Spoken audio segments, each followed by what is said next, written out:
Bom dia a todos.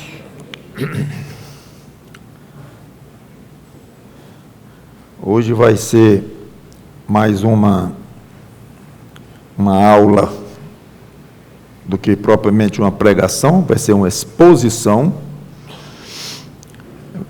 importante sobre dons carismáticos. Vamos começar a falar sobre cada dom, depois que falamos semanas, mais de 2 meses, sobre o amor, que já é um dom. Mas antes de ir para o próximo, eu gostaria de quase complementar a pregação passada, que lá em 1 Coríntios, capítulo 13, versículo 8, especialmente, mas aquele texto, eu disse que muitos que fala que quando é o que é perfeito, que é em parte será anulado e tal. Então, eu expliquei as opções de interpretação, mas dizendo que os que creem que línguas cessaram e os dons carismáticos, eles explicam com base naquele versículo, usam como a principal passagem para dizer que os dons cessaram, porque o que é perfeito seria o cânon da Bíblia, o restante que faltava para a Bíblia ser completa. Então, esse é que seria o que é perfeito, que na época de Paulo era futuro. Era em 60 e poucos que ele escreveu essa epístola, e o cânon encerrou em 95, se crê que é o ano em que o apóstolo João escreveu Apocalipse. Então, ali veio o que é perfeito. Então, o que é perfeito era a Bíblia completa. Pronto. Como a Bíblia está completa, então os dons carismáticos cessaram e tal. E eu disse, eu não entendo assim, e muitos não pensam assim, eu não uso essa passagem para justificar que eu creio que os dons carismáticos cessaram. Mas eu não expliquei como é que então que eu justificava. Eu disse como é que eu não justificava. Eu não uso para justificar isso. Mas como é que eu explico? Se alguém me perguntar, pastor, o senhor acha que os dons carismáticos cessaram? Eu diria, acho. Com que base? 1 Coríntios 13, 8? Não. Então, em que base? Pronto. Esse é o assunto da nossa exposição de hoje. Alguns argumentos. Argumento baseado na lógica. A Bíblia fala no dom de apóstolo. 1 Coríntios 12, 28. Se quiser chegarem lá, eu vou chegar rapidamente. E vocês, eu não vou dar muito tempo para chegarem lá não, porque eu não vou mergulhar em cada texto. Esses textos são quase para mostrar rapidamente alguma coisa. Então, em 1 Coríntios capítulo 12, versículo 28, nós lemos: a uns estabeleceu Deus na igreja, primeiramente apóstolos, em segundo lugar profetas, em terceiro lugar mestres, depois operadores de milagres, dons de curar, socorros, etc. Ou seja, apóstolo era um dom, apostolado daqueles apóstolos de Jesus Cristo, claro. E Efésios 4 e 11, que eu não vou ler, também fala lá dos apóstolos como dom. Ninguém duvida que esse dom cessou. Porque os apóstolos morreram há 2000 anos. E era o dom que sempre era mencionado primeiro, deixando claro que era o mais importante, ou pelo menos sugerindo fortemente que era o mais importante. Inclusive, Paulo coloca aqui, na passagem que eu li, aonde estabeleceu Deus na igreja, primeiramente apóstolo. Ou seja, dando a ideia de uma primazia. Então, o dom de apóstolo, o apostolado, cessou. Ninguém discute.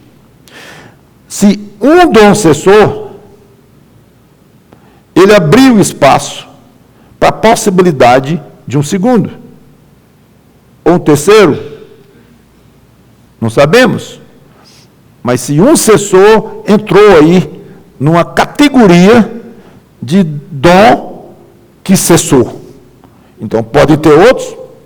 Podem ter outros. Então, a lógica, só a lógica mostra isso. Argumentos baseados em indicações da Bíblia. Primeiro, Efésios capítulo 2, versículo 19, para mim esse argumento é muito forte. Muito forte. Prestem bem atenção se vocês estão com alguma dificuldade de dialogar com os carismáticos e mostrar para eles quais as indicações bíblicas. Capítulo 2, versículo 19 em diante. Assim já não sois estrangeiros e peregrinos, mas concidadãos dos santos, e sois da família de Deus. Edificados, vocês são edificados sobre o fundamento ou alicerce, mesma coisa, dos apóstolos e profetas, sendo ele mesmo Cristo a pedra angular, no qual todo o edifício bem ajustado cresce para santuário dedicado ao Senhor, no qual também vós juntamente estáis sendo edificados para edificação de Deus, habitação de Deus no Espírito. E a passagem continua. É muito claro, portanto, que os apóstolos e profetas foram o alicerce da igreja.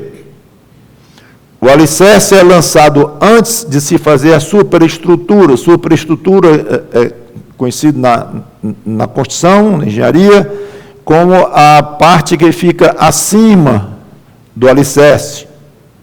Jesus disse que uma casa sem alicerce, falou em casa construída sobre areia, casa construída sobre a rocha, ou seja, alicerce, areia, não presta. Alicerce, rocha, bom. Mas Jesus falou claramente de uma construção em cima de um alicerce. Então vem o apóstolo Paulo e diz: os apóstolos e profetas são alicerces sobre os quais a igreja está sendo edificada. O prédio da igreja está em plena construção, conforme li no versículo 21, vocês são edificados. Aliás, um parênteses, né? Esse prédio pode estar em acabamento final, no caso de Cristo estar perto de voltar. Isso que está acontecendo com Israel aí e as consequências disso tudo, e breve chega alguém propondo a paz, fazendo a paz entre os judeus e o restante dos seus inimigos, que são muitos. E é o próximo passo que podemos esperar para indicar que a vinda de Cristo estaria muito próxima. Então, o que nós temos a aguardar, a primeira coisa para aguardar é chegar alguém, paz, para. Então, o mundo vai respirar aliviado, no sentido de dizer, finalmente vamos ter paz. Nós sabemos que ali é só um período, e que essa paz será rompida pelo anticristo. Então, fiquem de olho em alguém que está ou vai propor a paz entre os judeus e os outros. Pode estar muito perto e pode não estar. Se alguém disser que está com certeza, ele não está sendo correto, porque a Bíblia não dá isto. Mas Jesus falou em sinais, em rumores de guerras, e acontece guerras, rumores de guerras e muita inquietude e tudo mais. Então, fechando o parênteses, o edifício da igreja está em construção. Se ele vai ter muita construção na frente, ninguém sabe. Se está nos acabamentos finais, é na segunda mão de tinta, como geralmente a gente fala quando a construção está terminando, pode ser. não sabemos. Seja como for, a construção está em andamento. A construção da igreja, como um edifício, não encerrou. Então, a passagem deixa claro, de uma maneira muito forte, que esses dois dons, apostolado ou apóstolo de Cristo e profeta, esses dois dons cessaram. É interessante que o próprio Paulo, sendo apóstolo, ele estava no final da vida, tinha mais alguns anos de vida e pronto. Como os outros profetas também, e os outros apóstolos ainda estavam vivos, alguns. João, então nós sabemos, foi o último, mas já estava, o lançamento do alicerce já estava encerrando, e os começos da construção já estavam sendo sentidos ali. E claro que alguma coisa da construção pode ser feita enquanto o alicerce está sendo feito, coisas mais secundárias ou paralelas ou coisas desse tipo. Mas ninguém vai lançar um pilar em cima de uma base de concreto lá embaixo, antes daquela base estar feita, obviamente. Mas outras coisas, o muro da construção, ou algumas instalações da construção podem ser feitas, e é construção, e não é alicerce. Então, ali nós vemos um período misto, em que os alicerces estavam terminando de serem lançados, na forma de pastores e profetas, e o prédio começando os preparativos, eu diria mais do que os preparativos, mas começando a construção, e os preparativos, sim, para lançar a supraestrutura. É como se, ao escrever, então, ele estivesse dizendo, está terminando uma fase muito importante, que é essa. Inclusive, a completude do cânon aconteceu exatamente quando no final da vida de João. João escreveu o Apocalipse, morreu logo depois, até onde se saiba, e é meio óbvio que ele já era muito velho, e com o Apocalipse encerrou o cânon. Dando uma ideia melhor ainda de alicerce, e que alicerce, o próprio cânon, a própria Bíblia inteira. Isso, apóstolo. E profecia, pessoalmente, eu sou totalmente convencido de que esse dom também cessou. Primeiro, usando esse mesmo raciocínio. E o alicerce era apóstolos e profetas. Se o alicerce há muito tempo parou de ser construído para o edifício passar a ser edificado em cima, então os dois cessaram desde aquela época, desde o ano mais ou menos 95, 100 depois de Cristo.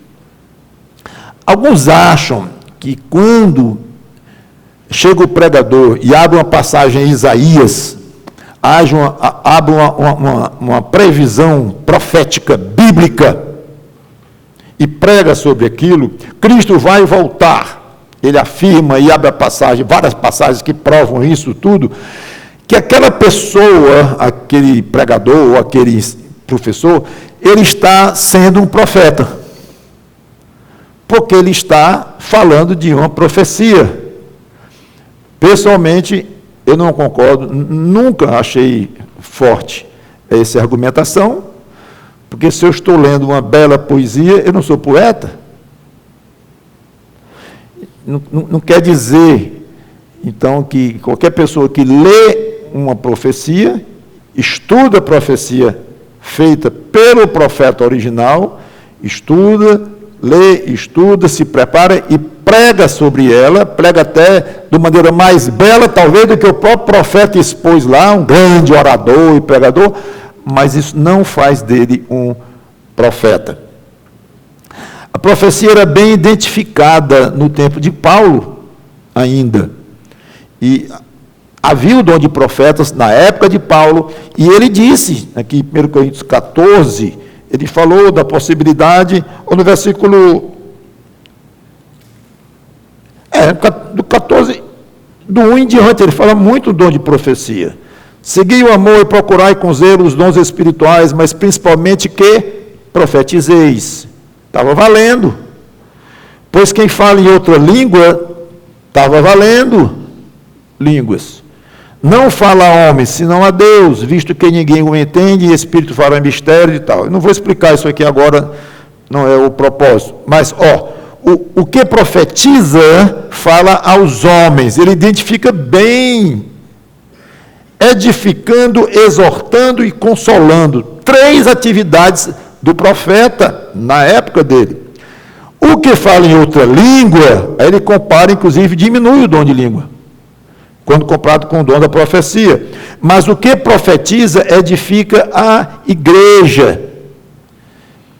E continua. Então, era bem identificada a atividade profética, quando ela era devidamente exercida por alguém que estava, de fato, exercitando um dom legítimo. E a profecia pressupõe revelação da parte de Deus. Muita gente pensa, alguns talvez pensem que profecia sempre tem a ver com o futuro. No sentido da palavra profecia, pode até ser mesmo, se for um dicionário, tem lá que é alguma afirmação do futuro, nem sei. Mas o que eu posso afirmar é que quando um profeta falava, não obrigatoriamente ele estava falando sobre o futuro. Isso que é importante. Então, muitos profetas falavam e faziam julgamentos. Está acontecendo isso aqui, por isso, com autoridade vinda da onde? De uma revelação de Deus. Então, o profeta, ele não falava só profecias no sentido futurístico. Eram as duas coisas. Tanto que Paulo diz aqui, o que profetiza edifica a igreja, edificando, exortando, consolando, pode ser alguma coisa futura ou não. Agora, falar coisas iluminadas e com sabedoria é totalmente diferente de profetizar ou de falar uma revelação direta de Deus. Hoje em dia é com uma naturalidade que o que tem de... uma naturalidade muito grande, uma roda de pessoas, um diz assim, eu acabei de receber uma revelação sobre você. É que você é isso aí. O peso disso é enorme, porque uma pessoa assim está se arrogando um canal direto com Deus a um nível de profeta. Ele está revelando uma coisa absolutamente inerrante, que não pode ser contradito, não pode ser duvidado, não pode ser desobedecido, é Deus falando. Quando um profeta de Deus falava, era Deus, o próprio Deus falando.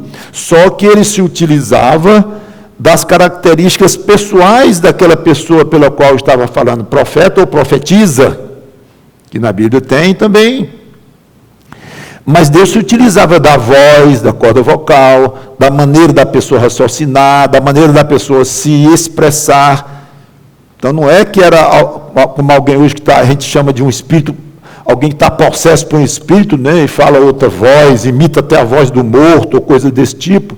Não, era a pessoa falando normalmente, escrevendo, quando escrevia a Bíblia, era da forma que a pessoa normalmente escrevia.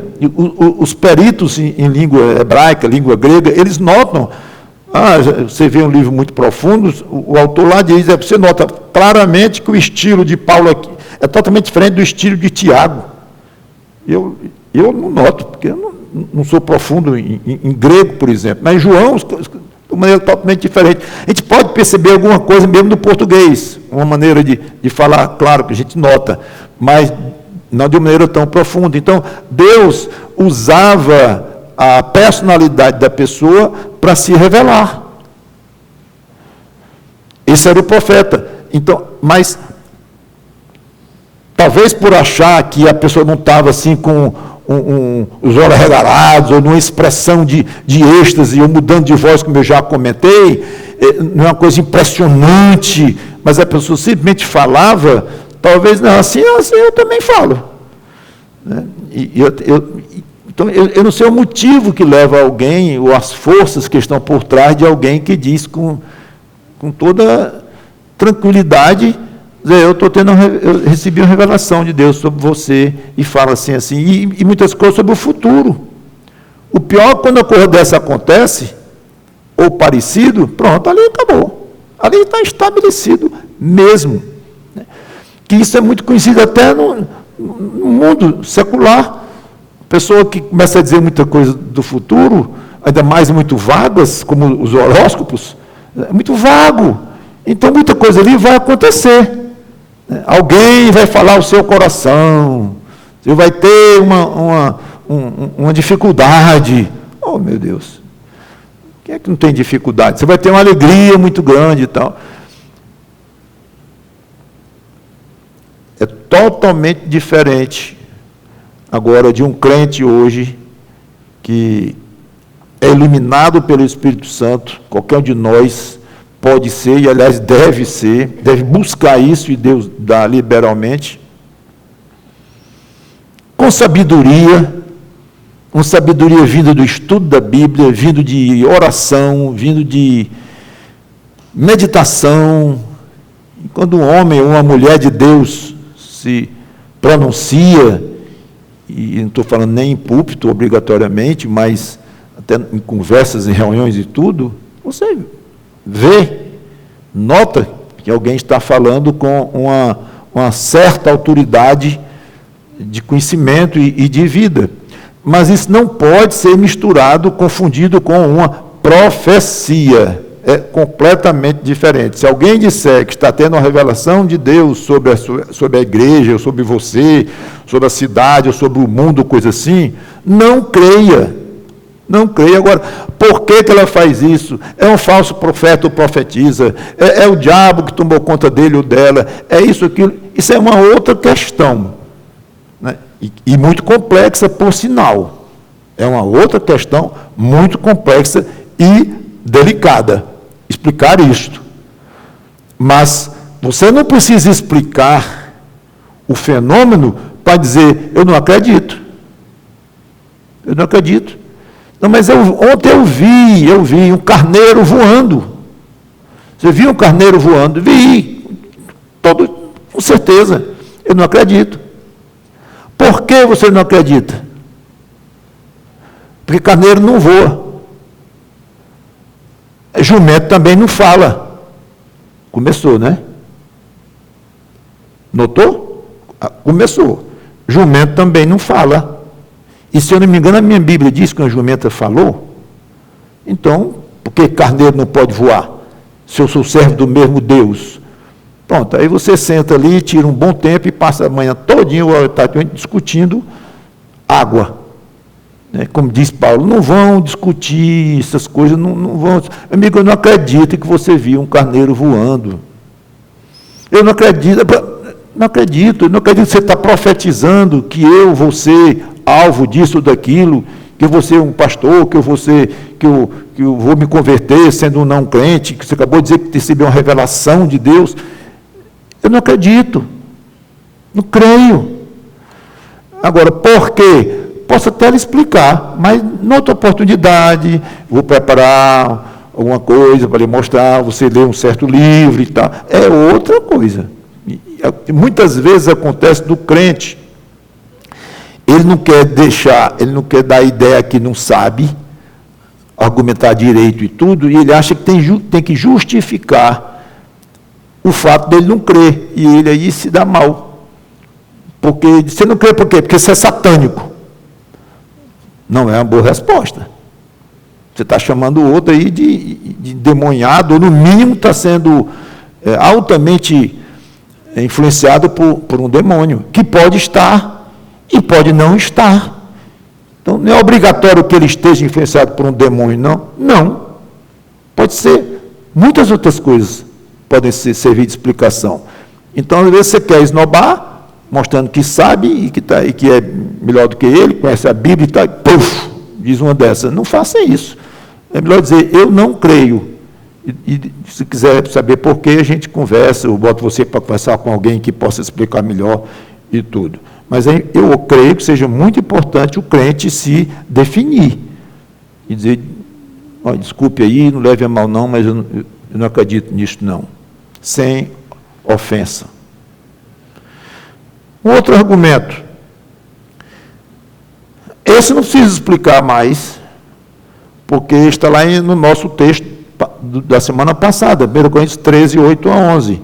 A ideia de desaparecimento de certos dons à medida que a igreja ia se aperfeiçoando. Já falei bastante sobre isso, você não estava aqui, ou não ouviu, está lá no site, está lá gravado, você pode ouvir, não vou mais trabalhar em cima disso, mas só lembrando que aquele texto diz claramente que alguns dons iam cessar em algum momento.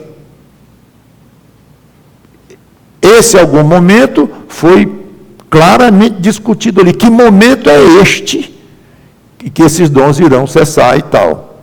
Mas que está lá, o texto lá, e ele aponta claramente para uma cessação de dons, sim. Outro argumento. As línguas eram sinais para incrédulos, especialmente judeus. 1 Coríntios 14, versículo 20.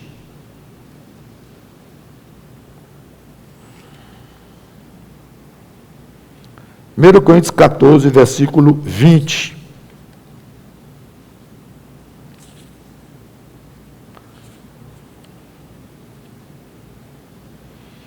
Irmãos, não sejais meninos no juízo. Parece que Paulo estava adivinhando. Na malícia, sim, sede crianças. Quanto ao juízo, sejam homens ou pessoas, hoje seria ofensivo isso, tinha que ser homens e mulheres. Mas quando ele diz homens, significa pessoas. Sejam homens amadurecidos.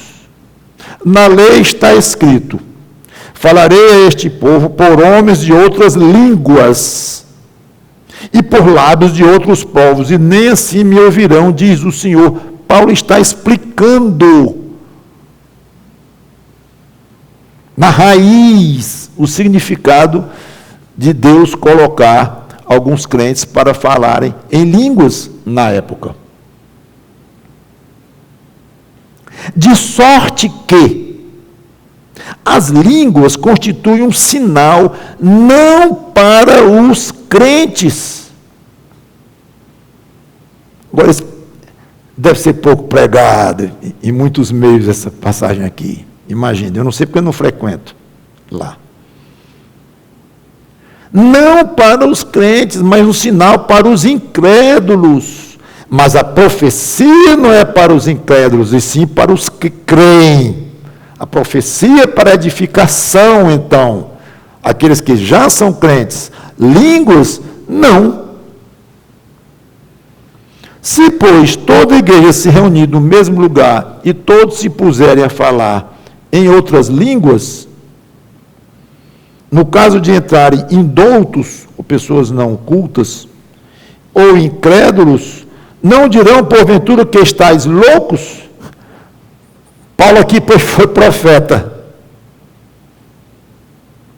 Porém, se todos profetizarem, entrar algum incrédulo ou indouto, é ele por todos convencido e por todos julgados. Tornam-se-lhe manifestos os segredos do coração, e assim, prostrando-se com a face em terra, adorará a Deus, testemunhando que Deus está, de fato, no meio de vós. Línguas era um sinal para incrédulos e, de uma maneira geral, muito mais significativa, incrédulos judeus. No início da igreja, no início, mostrando esse sinal de que Deus se voltara para os gentios por causa da dureza, da incredulidade dos judeus. Vocês foram tão incrédulos que eu vou falar para vocês com língua estranha. E ele baseou isso numa outra passagem do Antigo Testamento, que eu não vou ler, e que falava de invasão física de povos estrangeiros, que os dominados, judeus conquistados, não entendiam coisa nenhuma. Então, o Espírito Santo resolveu fazer uma analogia deste fato com as línguas agora que estavam acontecendo, e dizendo, essas línguas aqui, não é visando a edificação do crente.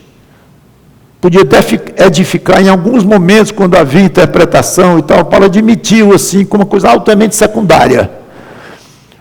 Mas o principal, o propósito de Deus instituir, naquele momento, línguas, era um sinal é coisa provisória.